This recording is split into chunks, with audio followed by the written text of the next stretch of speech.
That simple clay pot in a museum case once held offerings to forgotten gods. The most ordinary objects from lost civilizations are charged with hidden meaning, waiting to reveal their secrets. By the end of this journey, you will never look at everyday items the same way again. We will uncover how a child's toy could contain prayers for fertility and why a farmer's sieve was used to communicate with the spirit world. These 25 artifacts hold the key to understanding how entire cultures wove the sacred into the fabric of their daily lives. What everyday item in your own home might hold a secret story for future generations to discover. The rhythmic scrape of stone on stone was the sound of survival itself. In countless ancient homes, from Anatolia to the Americas, the grinding stone was the heart of the household. A woman would spend hours each day crushing grain into flour, her movements a constant physical prayer for her family's life. But this was never just a chore. The very act of grinding was seen as a sacred transformation, mirroring the cycles of nature that brought forth life from the earth. The hard, raw seed was broken down to create sustaining nourishment, a small-scale miracle of creation repeated every single day. It is no wonder that these heavy stones became altars in their own right, deeply connected to goddesses of fertility and harvest. The repetitive, circular motion could induce a trance-like state, turning labor into a form of meditation, a direct conversation with the divine through the work of one's own hands. These stones were so deeply woven into the fabric of family and spirit that they were often inherited by daughters and granddaughters, believed to carry the accumulated blessings and protective power of all the women who had used them before. The grooves worn into their surfaces tell a dual story, one of countless meals prepared and countless prayers whispered. This deep connection between the domestic and the divine echoes in another universal household object, one used not for creating food, but for preparing it to be shared. A large, decorated pot sits by the fire, but this is no ordinary meal simmering within. For cultures like the Moche of ancient Peru or the city-states of Greece, such a vessel was a sacred interface between the community and the cosmos. These ceremonial cooking pots were often covered in intricate art depicting gods, spirits, or symbols of the harvest. This was not mere decoration. It transformed the act of cooking into a powerful ritual where food was consecrated, becoming an offering that fed both people and deities. The ingredients themselves were chosen with profound intention. Archaeologists, through careful residue analysis, have found evidence of special brews inside these pots. Beyond common grains, they detect traces of rare spices, potent herbs, and even psychoactive plants, substances that would have been used to alter consciousness for shamanic journeys or to honor the gods during a sacrifice. The very design of the pot served its higher purpose. A wide, open mouth might indicate it was used for brewing a sacred beer to be shared communally during a festival, reinforcing social bonds under the watch of the divine. A more restricted spout could suggest a precious, potent liquid was meant for controlled, ritual consumption by a priest or chieftain. These vessels were so central to spiritual life that they were often buried alongside the deceased, a provision for the soul's journey, suggesting a belief that the need for sacred nourishment continued into the afterlife. Think of the stories these pots hold within their clay walls. They witnessed gatherings for both celebration and mourning. They were the centerpiece of feasts that defined a community's identity, and they were the tool through which an entire village could collectively communicate with the spirit world.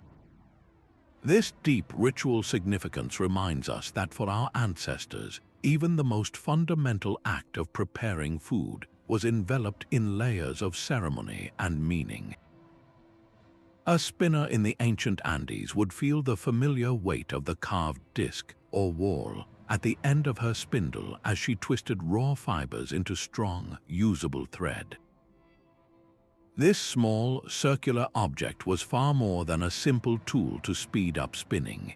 It was a tiny, portable canvas for the cosmos, often intricately decorated with spirals that mirrored the galaxy, animal spirits that called for protection, or geometric patterns symbolizing the endless cycle of life, death, and rebirth. In her hands, the act of creating thread was a powerful metaphor.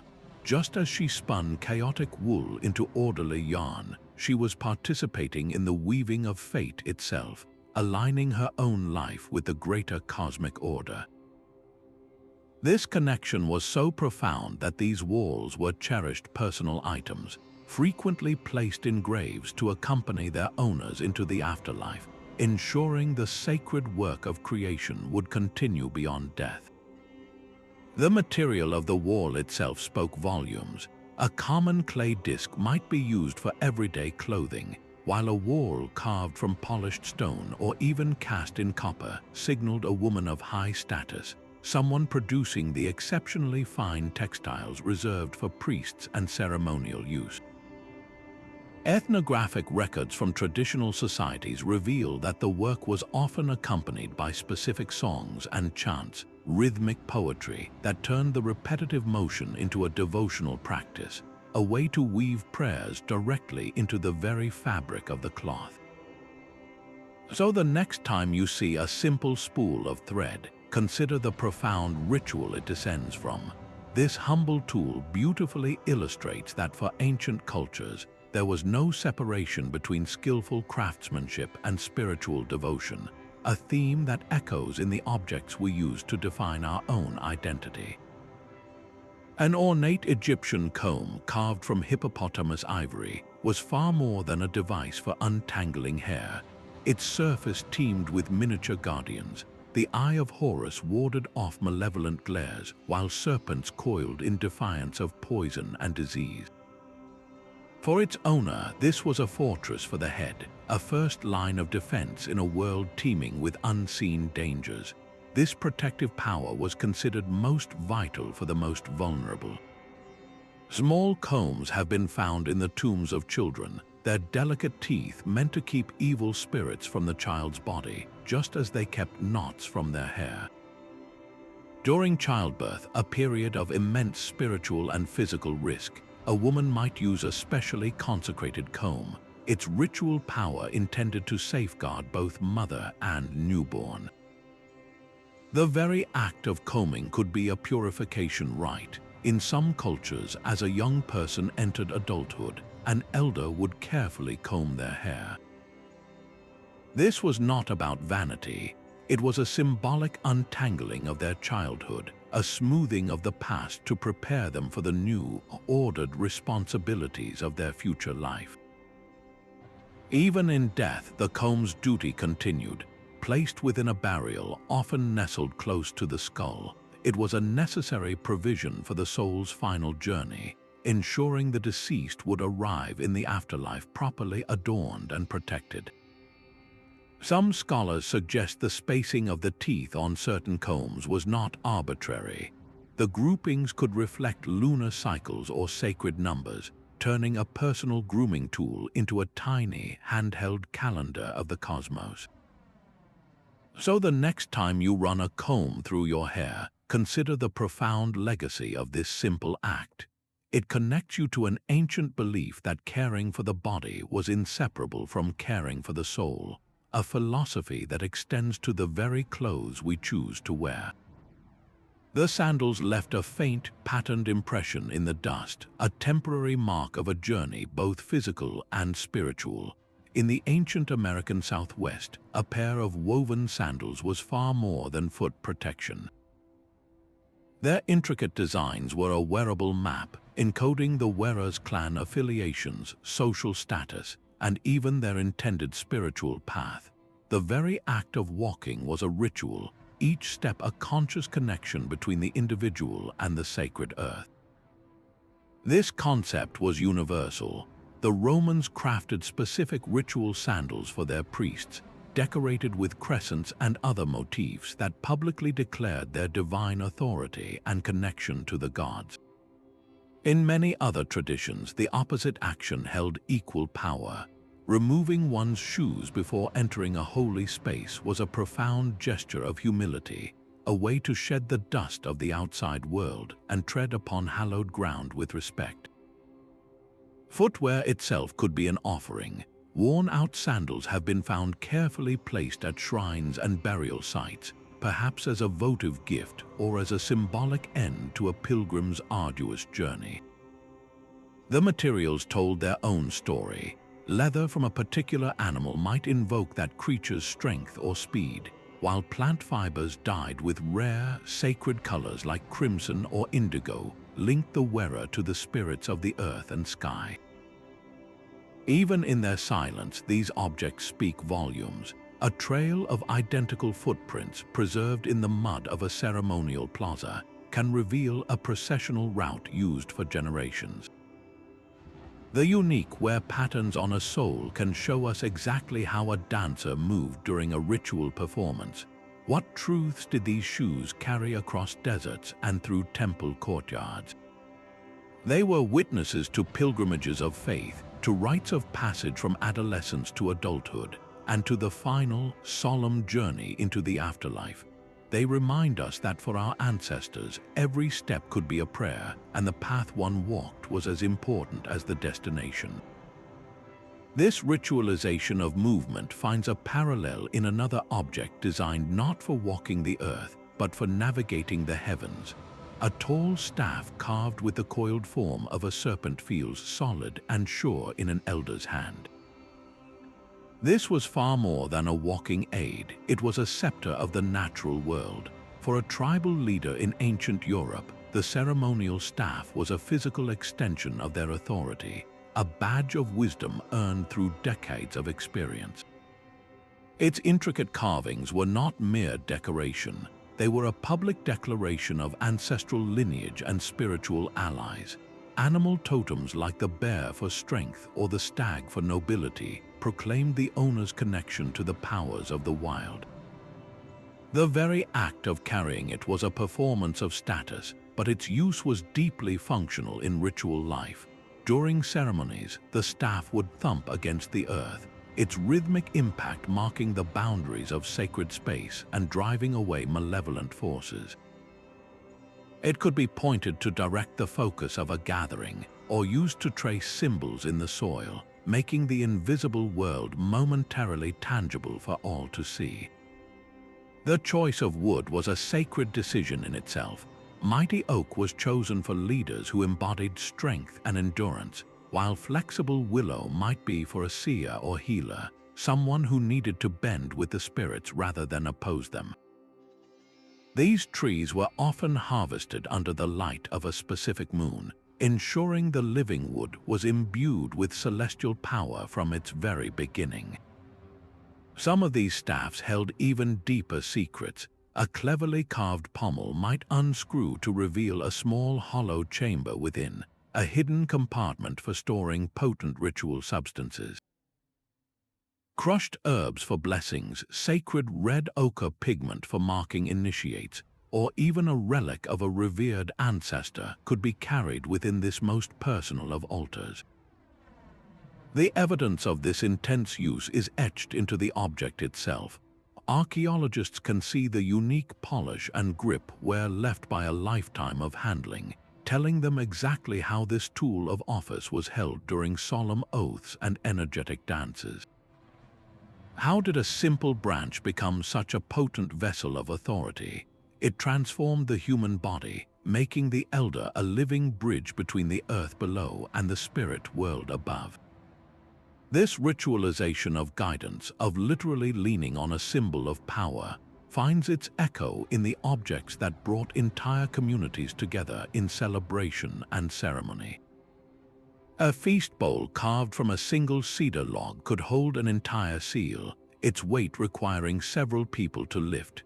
In the potlatch ceremonies of the Pacific Northwest, This massive wooden vessel was the beating heart of a ritual that wove together wealth, power, and community survival. Covered in the swirling forms of killer whales and thunderbirds, these bowls were not just containers, they were a family's heraldry, a public declaration of their ancestral rights and spiritual connections. The potlatch itself was a brilliant, counterintuitive system. A chief would demonstrate his status not by hoarding his wealth, but by giving it all away, feeding hundreds of guests from these monumental bowls in an act of spectacular generosity. This was a sacred redistribution, a way to ensure that resources flowed through the community like blood through a body, preventing any one person from accumulating too much while others went without. Every person who ate from the bowl was acknowledging a web of mutual obligation, a social contract sealed with shared nourishment. Far across the world in ancient China, a different kind of ritual bowl served a similar purpose. Elaborate bronze vessels known as ding were used not for feeding the living but for honoring the dead. Inscribed with precise characters, these bowls recorded the details of ceremonies where offerings of millet wine and specially prepared meats were presented to ancestral spirits. Residue analysis has confirmed the presence of these fermented beverages, proving that the inscriptions were not merely symbolic. The ancestors were believed to actually consume the essence of the food, and in return, they bestowed their blessing and protection upon the living lineage. The size and complexity of the bowl directly reflected the host's status. A modest wooden bowl might serve a small village gathering, while a colossal, intricately carved vessel or a heavy bronze ding could only belong to a powerful chieftain or a king, its very presence commanding respect and signifying the importance of the event. So what values were enacted each time the bowl was passed? Unity, certainly, and gratitude for the bounty of the land and sea, but also a profound understanding that a community's strength depended on this cyclical act of giving and receiving, of feeding and being fed. This sacred view of communal eating makes us reconsider the very vessels from which our ancestors drank, revealing another layer of ritual intertwined with the most basic human needs. The woven sieve in a farmer's hands did more than just separate wheat from chaff. It enacted a fundamental principle of the universe. This simple tool was a physical metaphor for discernment, for the vital act of dividing the beneficial from the harmful, the pure from the impure, in both the physical and spiritual realms. During harvest festivals, the rhythmic shaking of the sieve was a ceremonial act, a way of purifying the community's most vital resource while giving thanks to the earth for its bounty. This symbolic power elevated the sieve into the domain of gods and goddesses. In mythologies across the ancient world, deities of agriculture and justice were often depicted holding a sieve, representing their role in sifting truth from falsehood and ensuring a moral order as dependable as the harvest cycle. The tool's use extended into the mysterious art of divination. A seer might toss a handful of sacred beans or grains into a ritual sieve, interpreting the future from the patterns they formed as they fell and settled. Was a cluster on the left a warning of coming hardship? Was a clear center an omen of peace? The sieve became a lens for reading the will of the cosmos. Its construction was never arbitrary. The weaving was done with specific materials chosen for their symbolic properties, like horsehair for its connection to animal strength or certain woods known for their protective qualities. After its ritual use, the sieve was not simply stored with other tools. It was carefully cleansed, often with smoke or recited prayers, to preserve its sacred potency for the next ceremony. This profound symbolism wove the sieve into the most important moments of human life. In some cultures, a sieve was held over the heads of a bride and groom, symbolizing the sifting of their old lives as they blended to form a new, purified family. In funerary rites, the same tool could be used in a symbolic gesture over the deceased, a final act meant to gently separate the eternal soul from its mortal body. How did a common farm implement become an instrument of cosmic order? It reveals a worldview where the daily work of survival was inseparable from the spiritual work of maintaining balance, a philosophy where every harvest was a divine judgment and every meal a sacred communion. This deep intertwining of the earthly and the spiritual is mirrored in another object, one that captured the very essence of life and stored it for the darkest days of the year. The rhythmic sloshing inside a leathered churn was the sound of a prayer in motion. For a nomadic herder on the Mongolian steppe, the act of making butter was never just a culinary task. It was a delicate, sacred negotiation with the forces that governed the survival of the herd. This simple container, whether a staved wooden tub or a carefully sewn animal hide, was a vessel of transformation watched over by sky gods and ancestral spirits. The churn itself was often more than a tool. Its surface might be carved with symbols of fertility, like spirals representing the endless cycle of life, or adorned with motifs of the sun and moon, linking the prosperity of the livestock to the celestial order. To place such an object directly on the ground was considered a grave disrespect, a potential contamination of its sacred purpose.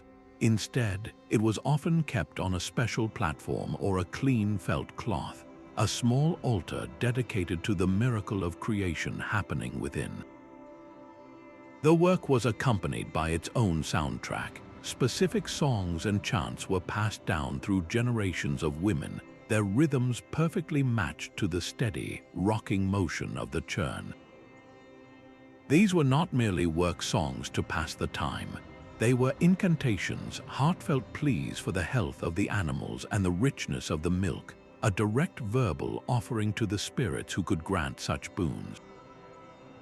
The butter that finally emerged was treated with reverence. The very first batch of the season, pale and precious, was almost never consumed by the family. It was reserved for the highest ceremonial use. Shaped into symbolic forms like sun discs or miniature animals, this consecrated butter became a key offering at festivals, its golden color and life-sustaining fat making it a perfect gift for the gods. What spiritual beliefs were stirred into every single batch? A profound belief that human effort alone was not enough, that the success of the dairy, and thus the survival of the people, depended on a constant, respectful dialogue with the divine. The churn was the instrument of that conversation, a humble object that held the power to secure a community's future. This careful, ritualized production of sustenance finds its logical counterpart in the objects designed to protect that very bounty for the long, uncertain months ahead. The sealed lip of a large Mesopotamian jar kept more than just grain safe from the elements. It held a family's future within its curved clay walls. These ancestral storage jars were the banks of the ancient world, but they safeguarded far greater treasures than food alone. A household might place a precious heirloom, a ritual object passed down for generations, or a written prayer to the gods inside before sealing it with a ceremony.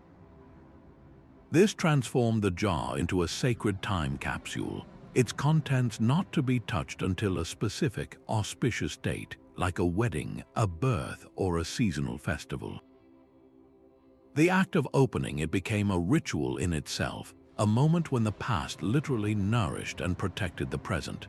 This deep, protective function extended to the very structure of the home. Families would often bury a storage jar, sometimes filled with offerings of the finest oil or wine, directly into the foundation of a new house or in the central courtyard. This was not a hiding place, it was a direct offering to the household gods, a plea for their ongoing protection and for the fertility of the land and the family within. The jar itself served as a permanent, physical anchor for these spirits, a root of divine blessing sunk deep into the earth. The stories painted or carved onto its surface were not random decorations. They were a visual library encoding the family's mythology and beliefs. A scene of a heroic god battling chaos might be depicted, not just as art, but as a continuous prayer for protection over the jar's vital contents. These designs were a way to pass down core cultural knowledge through the generations, long before every home held written texts. Archaeological discoveries revealed just how profound this connection between storage and spirit could be. Excavations have uncovered jars that did not hold grain, but instead contained carefully rolled written prayers, protective amulets, or even the cremated remains of ancestors. In these instances, the line between a pantry and a family shrine completely vanishes. The jar becomes a tomb, a reliquary, and a provider all at once. How did the simple act of preserving food intersect with preserving an entire way of life? The ancestral storage jar embodies the idea that a family's survival depended on safeguarding both its physical resources and its spiritual identity. It was a promise to the future, sealed in clay. This profound need to protect what is most vital finds a powerful echo in the objects created to guard against the unseen dangers of the night. The roll of the dice echoed in the temple's hush, a sound not of chance but of fate being consulted.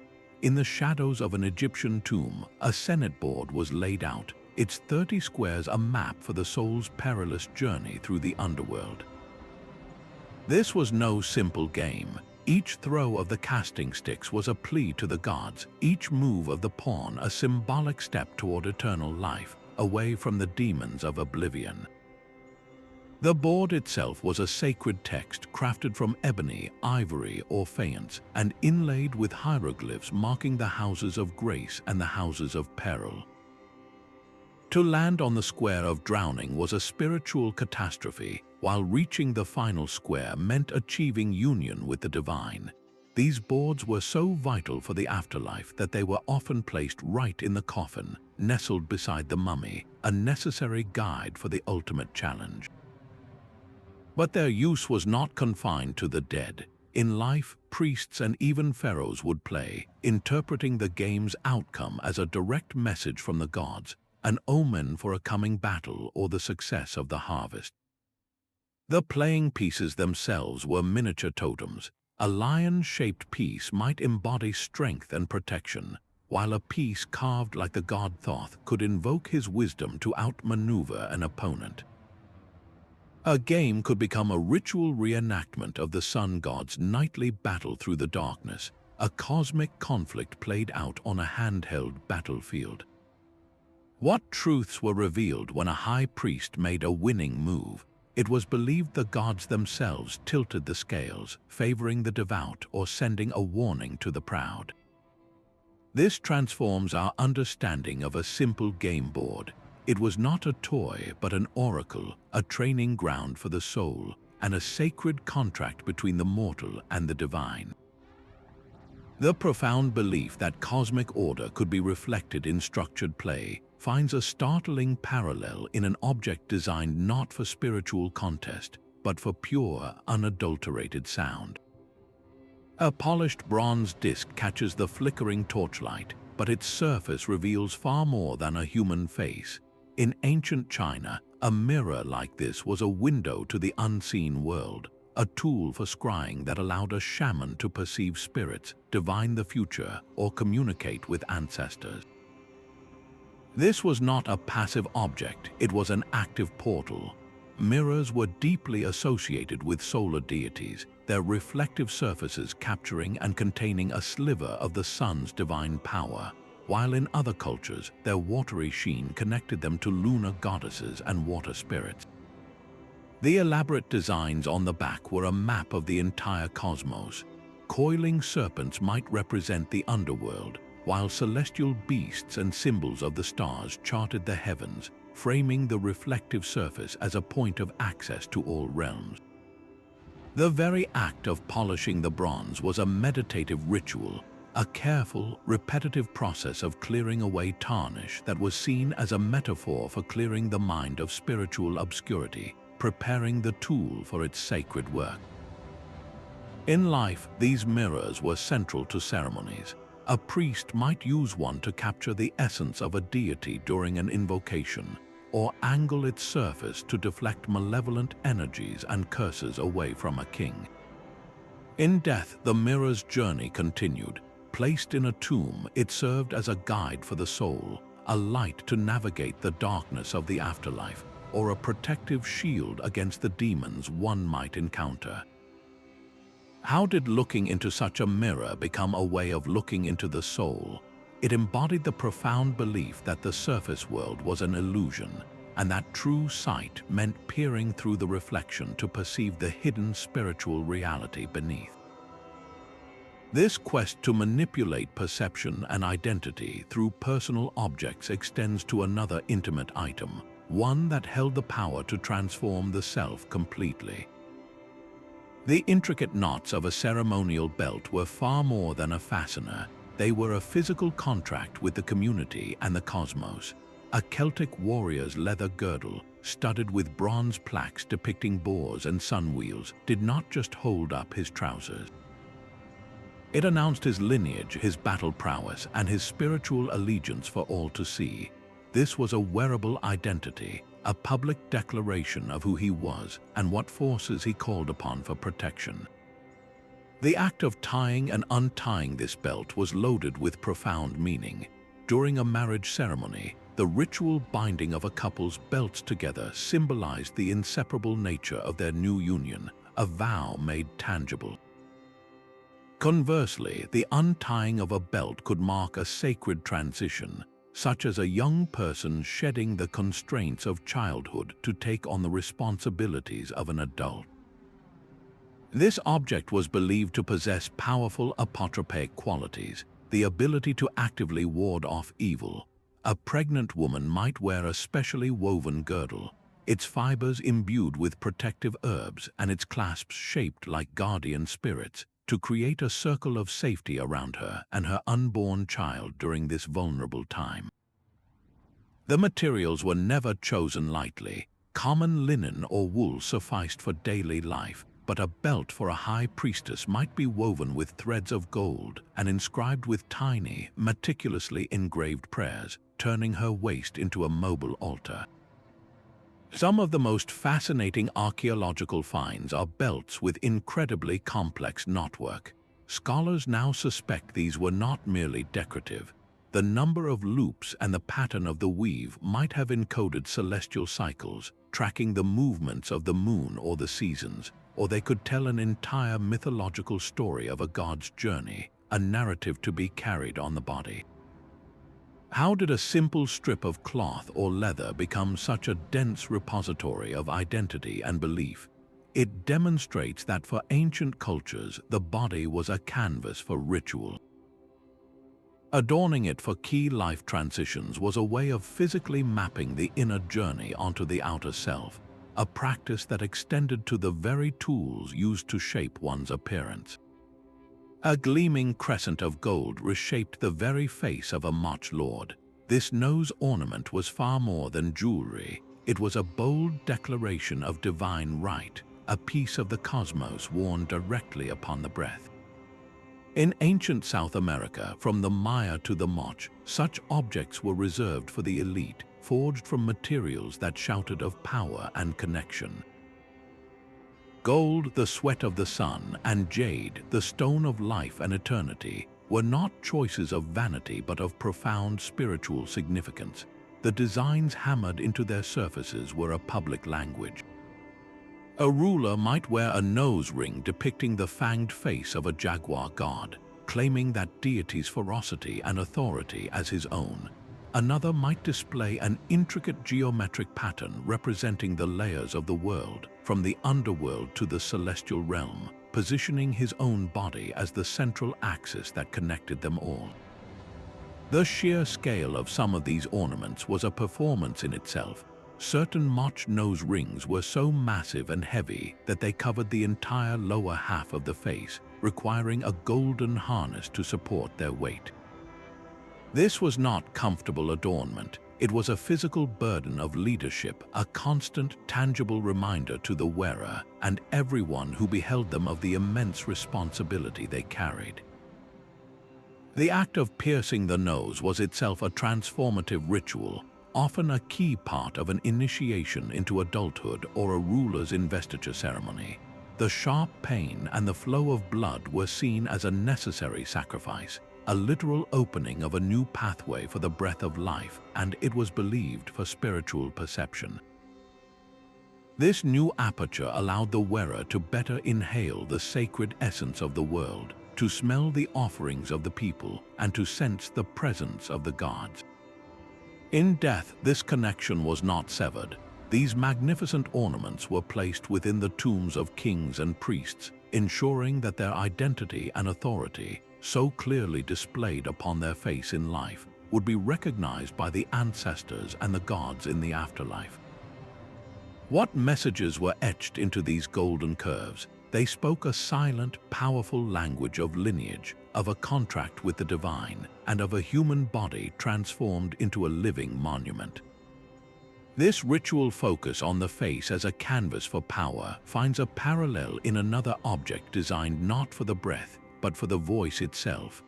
The piercing call of a bone flute could cut through the fog of a Neolithic dawn, a sound that blurred the line between the human and the wild.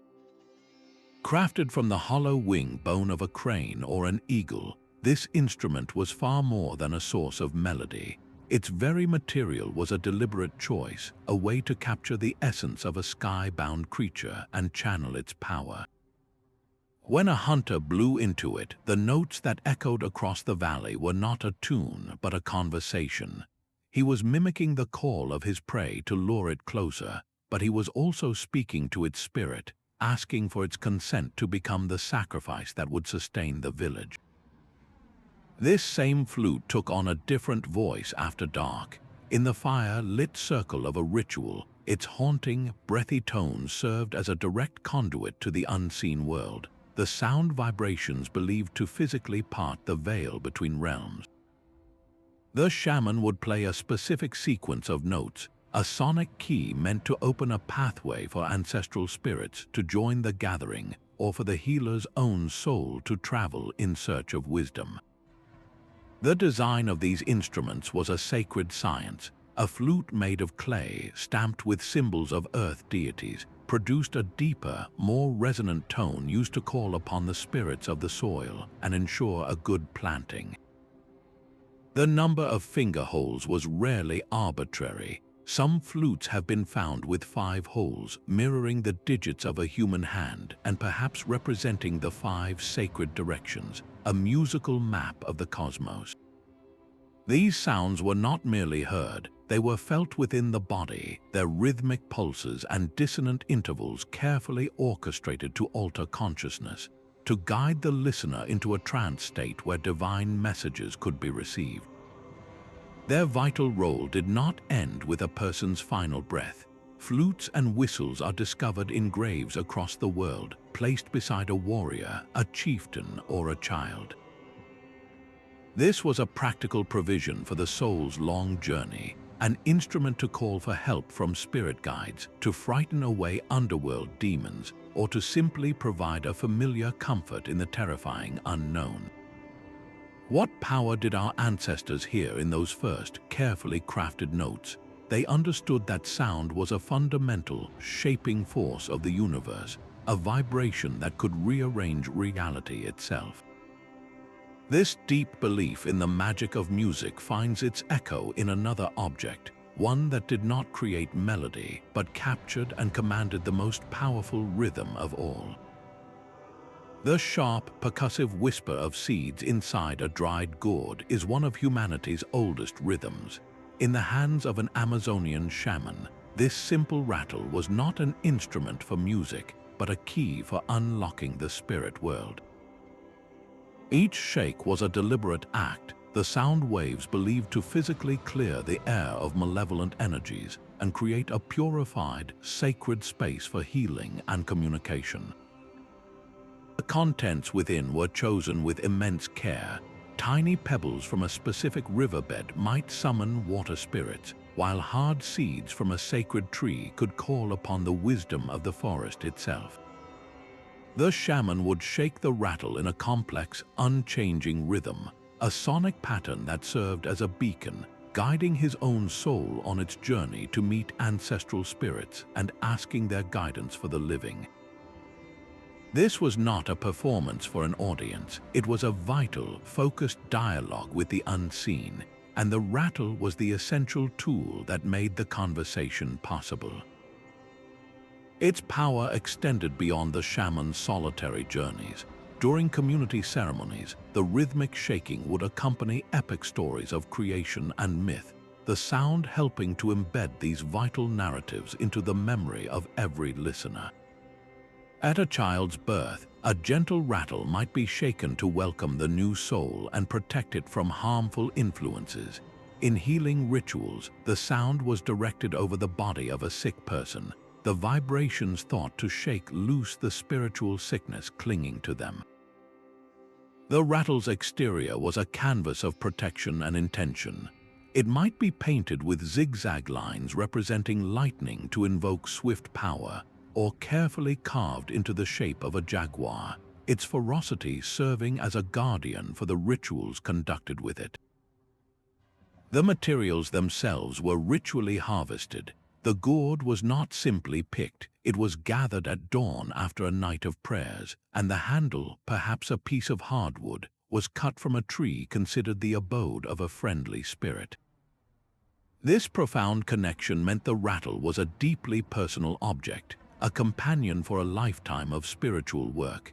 It is no surprise that they are so often found in graves, placed beside their owner to serve as a familiar tool and a source of protective sound in the afterlife. How did a container of seeds become an instrument of such profound transformation?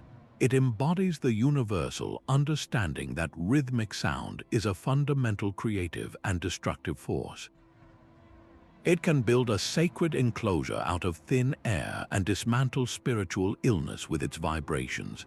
This mastery of sound for communal ritual finds its ultimate expression in an object designed not for subtle rhythms, but for a voice that could carry across entire valleys. The deep, resonant boom of a Siberian shaman's drum was not a call to dance, but a summons to travel. This large frame drum, its surface a painted map of the upper, middle, and lower worlds, was a vehicle for the soul.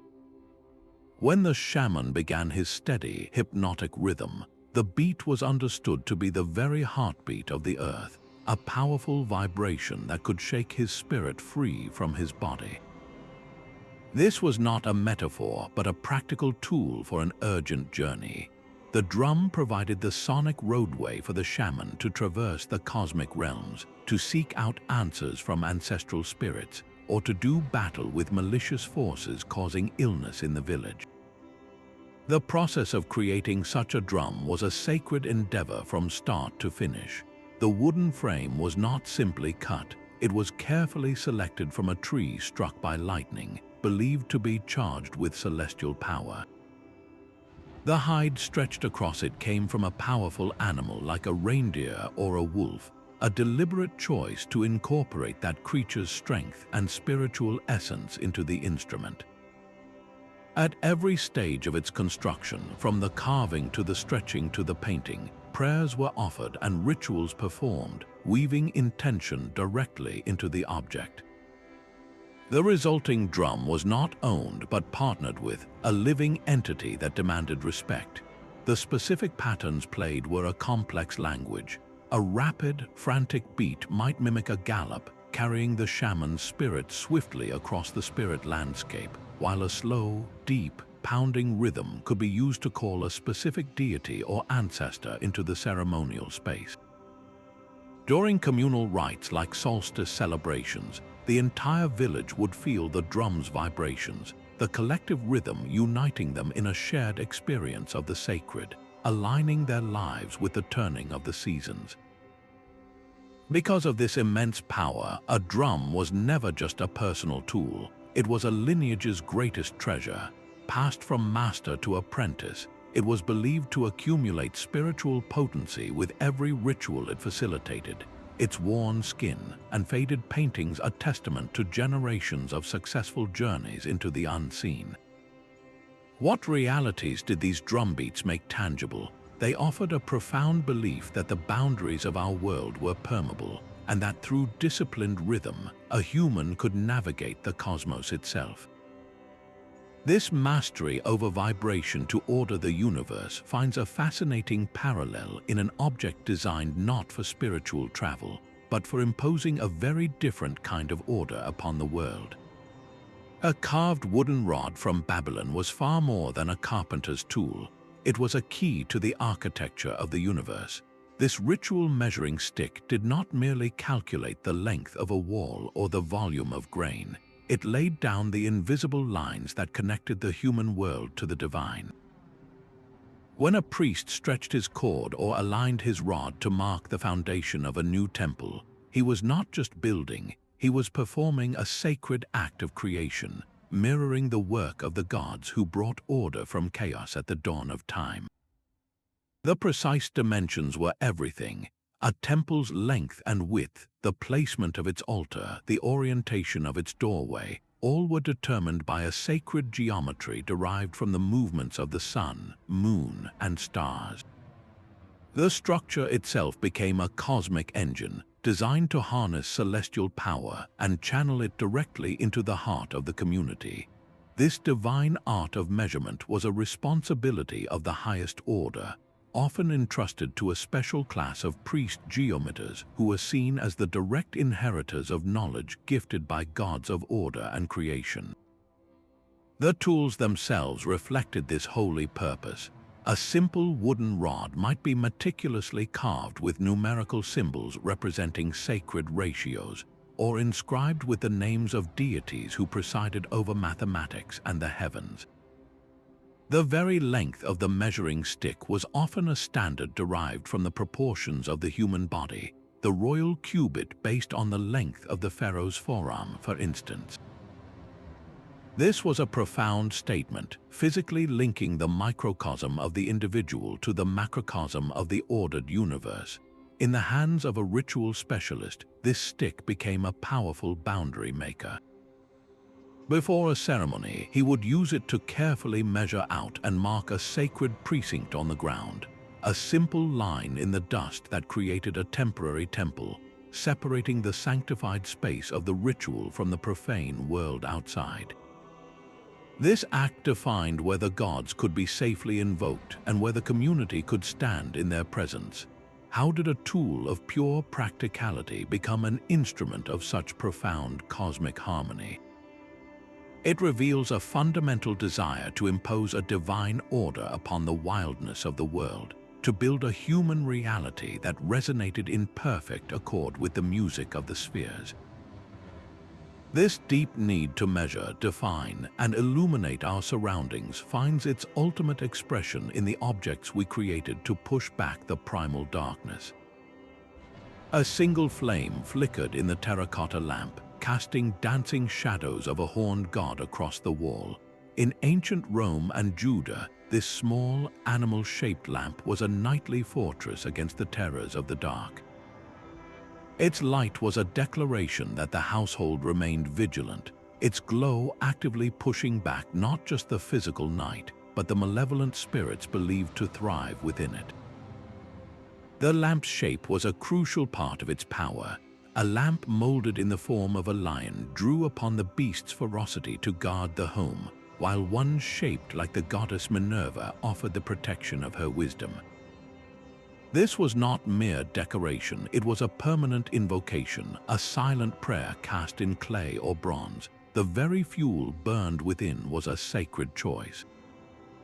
Pure pressed olive oil, a symbol of peace and divine favor in the Mediterranean, was preferred for temple and domestic rituals.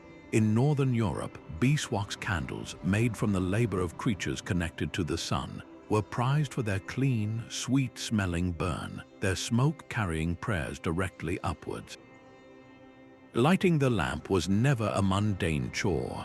It was a brief, daily ritual, often accompanied by a whispered prayer to the household gods or a chant to honor the memory of ancestors. whose presence was felt most keenly in the comforting glow.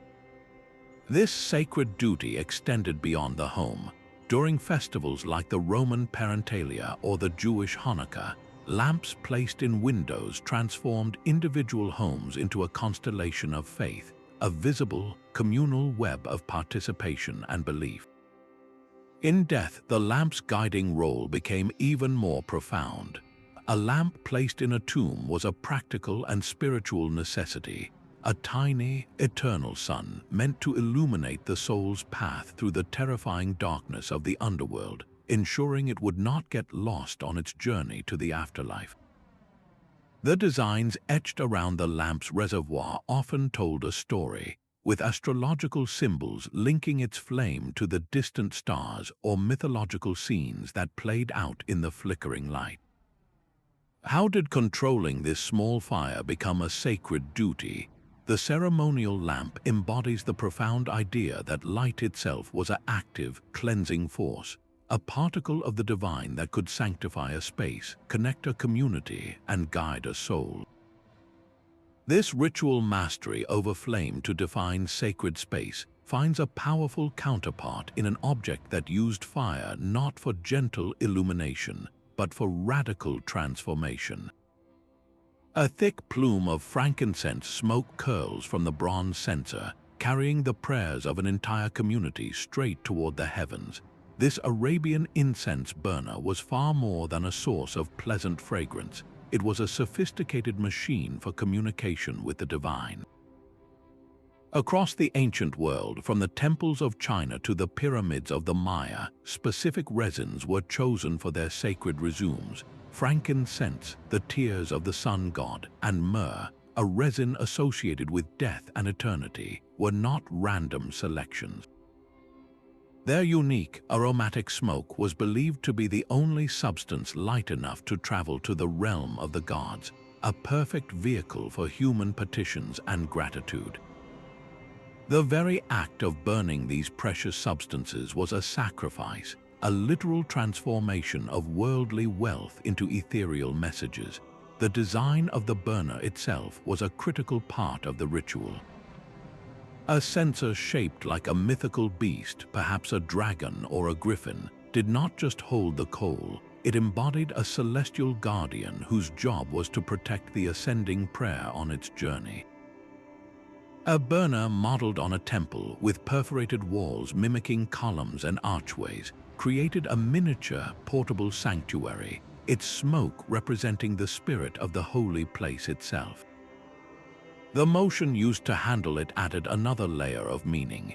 In many traditions, a priest would swing the censer in a wide, rhythmic arc, the swirling smoke representing the great cycles of existence, the turning of the seasons, and the endless loop of life, death, and rebirth. This created a sacred, perfumed barrier that purified the ceremonial space, driving out malevolent influences and setting the stage for a genuine spiritual encounter.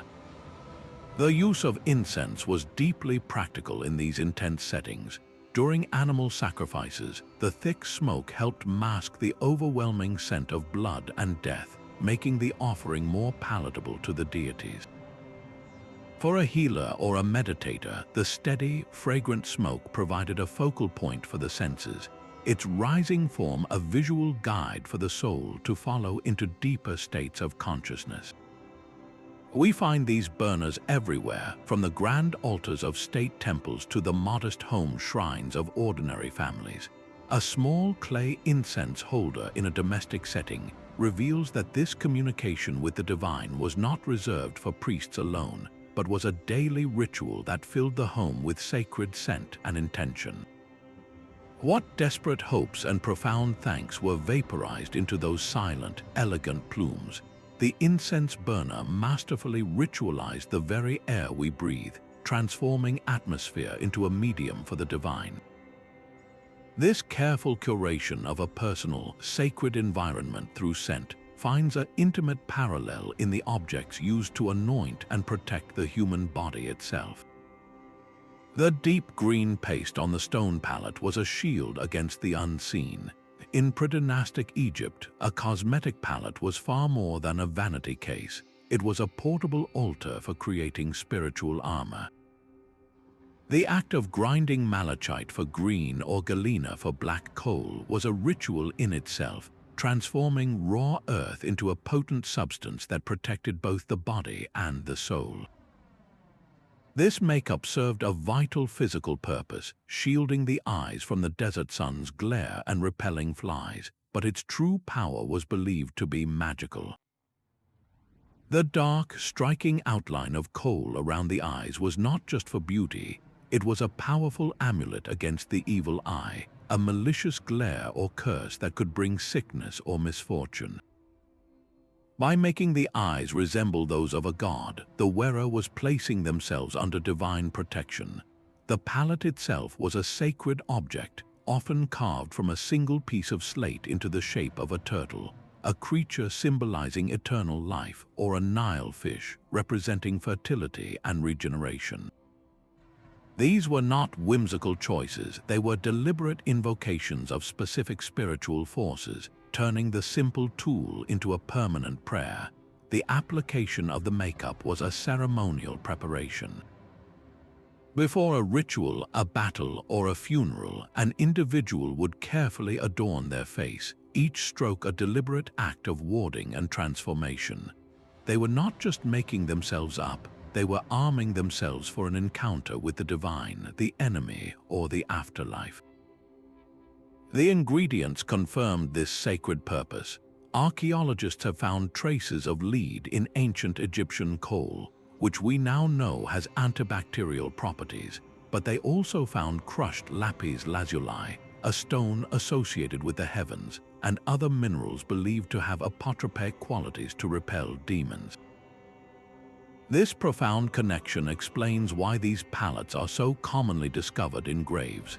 They were essential provisions for the soul's journey, ensuring the deceased would arrive in the afterlife properly protected and adorned, their spiritual defenses intact for eternity.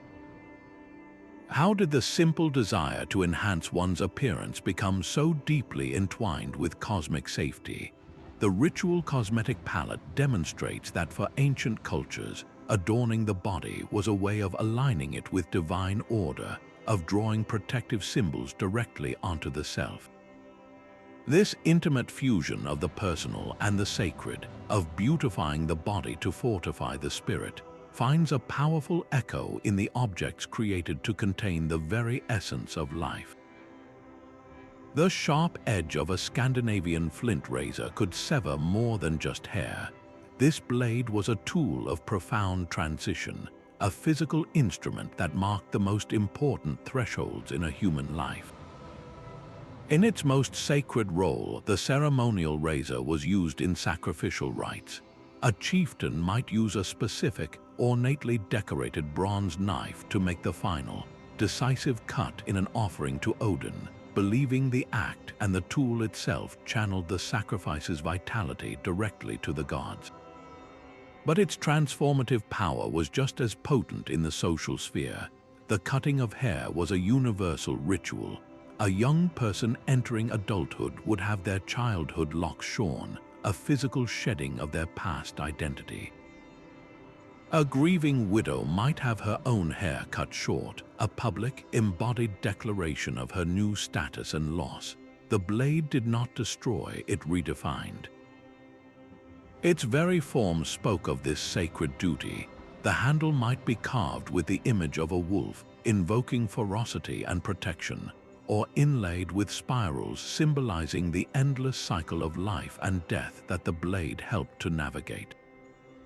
The material was a message in itself, a razor made of volcanic obsidian with its edge sharper than any metal, was prized for its purity and its connection to the fiery underworld, making it perfect for rituals dealing with the spirits of the dead. A copper blade gleaming like the sun would be associated with deities of life and kingship, used in ceremonies that affirmed power and lineage. In some Mesoamerican cultures, this concept of the sacred blade reached its most intense expression. A stingray spine or an obsidian lance, it was not a tool of punishment but of devotion. A ruler or priest would use it for a bloodletting ceremony, drawing their own blood as the most precious offering they could make. This act was believed to nourish the gods directly, sustaining the cosmos and forging a powerful, painful bond of reciprocity between the human and the divine. The blood was collected on strips of paper and burned, the rising smoke carrying the very essence of life to the heavens. Because of this immense spiritual weight, these blades were not discarded. They were carefully wrapped in cloth and stored in special boxes, passed down from parent to child, from priest to apprentice. They were heirlooms of ritual knowledge, their continued use ensuring that the sacred covenants they helped enact would endure for generations. How did a cutting tool become a mediator between worlds? It physically enacted the most fundamental human experiences, separation and change. It cut the umbilical cord at birth. It sheared the hair at adulthood. It made the final cut in a sacrifice, and it may have been included in the grave to symbolically sever the soul from its body. The ceremonial razor reveals that for our ancestors, every sharp edge was a place where the mundane world met the divine, a point of transformation where one state of being ended and another began. This focus on marking profound transitions finds a quieter, but no less significant, expression in the objects created to capture and measure the most constant transition of all, the steady, relentless flow of time. A smooth stone weight, cool and heavy in a fisher's hand, was the difference between an empty net and a full village. For the seafaring cultures of the ancient Pacific, this simple object was a key that unlocked the ocean's bounty, but it was also a carefully crafted offering to the unpredictable spirits of the deep. These were not merely functional lumps of stone or clay. They were often meticulously carved with symbols of waves, fish, or the wide, staring eyes of sea gods, transforming them from simple sinkers into portable altars. The act of tying this weight to the net was itself a ritual, a silent prayer that its sacred carvings would act as a lure, drawing fish toward the woven fibers, and as a shield, protecting the fishermen from the capricious wrath of the ocean. Entire systems of spiritual law, known as taboos, governed when and how one could fish, which species were sacred, and what prayers had to be recited before the nets were cast. The materials themselves were part of this sacred contract. A weight might be made from stone quarried from a specific, hallowed cliff face, believed to hold the power of the earth that met the sea, or from clay mixed with sand from a beach where ancestral spirits were known to dwell. This spiritual engagement with the sea did not end with the catch. In some communities, the weights had a second, more mysterious purpose. A fisher might take a specially consecrated weight and cast it into a calm tidal pool, carefully watching how it settled on the sandy bottom. The orientation of its carved symbols, whether they faced up or down, or the way it came to rest among the ripples, was read as a direct omen from the sea spirits, predicting the success of the next day's journey or warning of an approaching storm. The nets they weighted were treated with similar reverence, never stepped over, and often stored in a special place of honor when not in use. How did the desperate need for food become such a complex spiritual dialogue? The ritual fishing net weight embodies a worldview that saw no separation between harvesting the sea and honoring it. Every successful catch was a gift from the gods, a direct result of correct ritual behavior as much as skilled sailing. This deep connection to water as a source of both life and mystery flows naturally into the story of another object, one that turned the act of carrying water into a sacred duty. The cool, hollowed shell of a coconut dipped into a clear spring, lifting water that was never just water. In ancient Polynesia, a ceremonial dipper was a vessel of life itself, a humble tool that drew physical and spiritual sustenance from the shared source. Its simple shape, carved from wood or a gourd, was often transformed by intricate artistry, the handle taking the form of an ancestral figure whose watchful eyes blessed every sip. This was not a passive container. It was an active participant in the most vital rituals, its curved bowl designed to catch and pour the sacred element that flowed through all of creation. Before entering a temple or approaching a chief, a person would be ritually cleansed with water poured from such a dipper, the liquid washing away spiritual impurity as much as physical dirt. During a child's naming ceremony or a warrior's initiation, the same dipper might be used to anoint them, each drop a visible blessing, a welcome into a new stage of life infused with sacred purpose. The water's journey did not end with the living. In ceremonies of remembrance, a dipper would carefully pour libations onto the earth, a direct offering to the ancestors, its contents flowing symbolically into the spirit world to quench their thirst and honor their memory. This constant, careful use reinforced a profound truth for the entire community. Every time the dipper was lowered into the well or the stream, it was a physical reminder of their dependence on a shared, precious resource. The act bound them together in a network of mutual responsibility and respect, a silent agreement to protect the source of all life. How did a humble vessel become a tool of spiritual hydration? It made the act of drinking a prayer and the offering of water a covenant. This deep, life-giving connection between the vessel and its sacred contents brings us to the last object on our journey, one that held not water, but the very breath of the gods. A child's chubby clay horse, its legs snapped from centuries of gentle play, held a secret far greater than its size. This was the 25th and final object on our journey, the ritualistic toy. Across the ancient world, from the Indus Valley to the villages of Greece, these small figurines were far more than simple playthings. They were the first textbooks of belief, miniature models of the adult world, used to guide a child's mind toward their future spiritual duties. A wooden doll was not just a companion, it was a tool for acting out sacred stories and myths, a way for a young girl to practice the roles of priestess, mother, or weaver in a safe, imaginative space. The very act of play was a form of early education, socializing the child into the complex rituals and values that held their community together. The materials and designs were a silent language of cultural identity. A clay animal like a bull or a bear was not a random choice. It represented a powerful clan totem or a deity that the child would be expected to honor throughout their life. By holding this tiny effigy, the child was building a personal, tactile connection to the spiritual forces that governed their world. This profound role extended into the most heart-wrenching moments of life. Archaeologists have uncovered dolls and toy animals carefully placed in the graves of children, a final, loving provision from a grieving family. These objects were meant to be familiar comforts in the terrifying unknown, companions for the soul's lonely journey. But they also served a purpose for the living.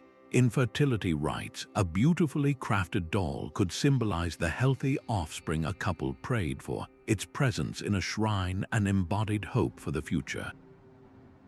How did play prepare the young for their spiritual roles? It made the mysterious tangible. It turned abstract gods into clay figures that could be held, and complex rituals into games that could be practiced. The ritualistic toy beautifully demonstrates that for ancient cultures, there was no clear line between education and belief, between a childhood game and a lifelong covenant with the divine. It completes our list of 25 objects, but it opens a final, broader reflection. If even a child's toy was charged with such profound meaning, what does that tell us about the world our ancestors inhabited? A world where the sacred was not confined to temples, but was woven into the fabric of every single day, from the first light of dawn to the last flicker of the lamp, from the grinding stone that made the bread to the toy that shaped the spirit. These 25 artifacts form a chorus of voices from the past, each singing the same profound truth. The sacred was not a destination one traveled to, but a quality one brought to every action. It was a layer of meaning deliberately woven into the warp and weft of daily existence, from the first scoop of grain in the morning to the final lighting of the lamp at night. This was not a primitive superstition, but a sophisticated and holistic way of being.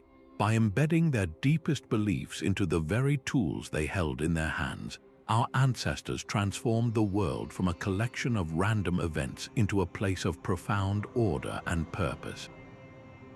Every turn of the grinding stone was a collaboration with the earth, every meal from the ceremonial pot a shared communion with the gods, every knot tied in a child's belt a stitch in the fabric of their cultural identity. This constant, gentle ritualization of life provided a powerful anchor in a world far more unpredictable than our own. It was a way to find stability not by controlling the environment, but by infusing every part of it with significance. The line between a pantry and a temple, between a toy and a spiritual guide, simply did not exist. So what does this ancient wisdom whisper to us across the centuries? It invites us to look at our own lives with fresh eyes. That morning cup of coffee, the daily walk, the familiar ritual of preparing a meal, these are not just tasks to be completed. They are the potential vessels for our own modern meaning, the quiet rhythms that shape our days and ground our spirits. Our ancestors did not need to escape their world to find the divine. They discovered how to invite it into every corner of their lives. Perhaps the greatest legacy of these everyday objects is the question they leave with us. If a simple clay pot could hold an entire cosmology, what hidden stories are waiting to be discovered in the ordinary objects that fill our own homes right now? Our journey ends where it began, with a simple clay pot that held far more than its physical form could contain. We have sifted through the stories of 25 everyday objects, from the rhythmic grinding stone to the final, meaningful toy, and a single, powerful truth emerges. For the cultures that crafted them, the spiritual and the mundane were not separate worlds, but two threads woven together into one unbroken fabric of existence. These artifacts were not just used in rituals, they were ritual itself, transforming a farmer's sieve into a tool for cosmic order, and a child's plaything into a guide for the soul. This was a worldview where every action, no matter how small, was an opportunity to connect with the community, honor the ancestors, and participate in the great cycles of the cosmos. The anthropologist Claude Lévi-Strauss once observed that the wise man does not give the right answers, he poses the right questions. And so these silent objects from the past leave us with a profound question of our own. Look around your home at this very moment. That mug you drink your coffee from every morning, the specific chair you sit in to read, the worn path you take on your daily walk. What hidden rituals and meanings would an archaeologist of the future see etched into these ordinary items? What stories of our values, our fears, and our quiet search for connection would they tell? We would love to hear what object in your own life feels charged with a deeper meaning. Share your thoughts in the comments below, and if you enjoyed this detective story written in clay, stone, and bone, subscribe for more journeys into the mysteries of the past. Thank you for joining this exploration.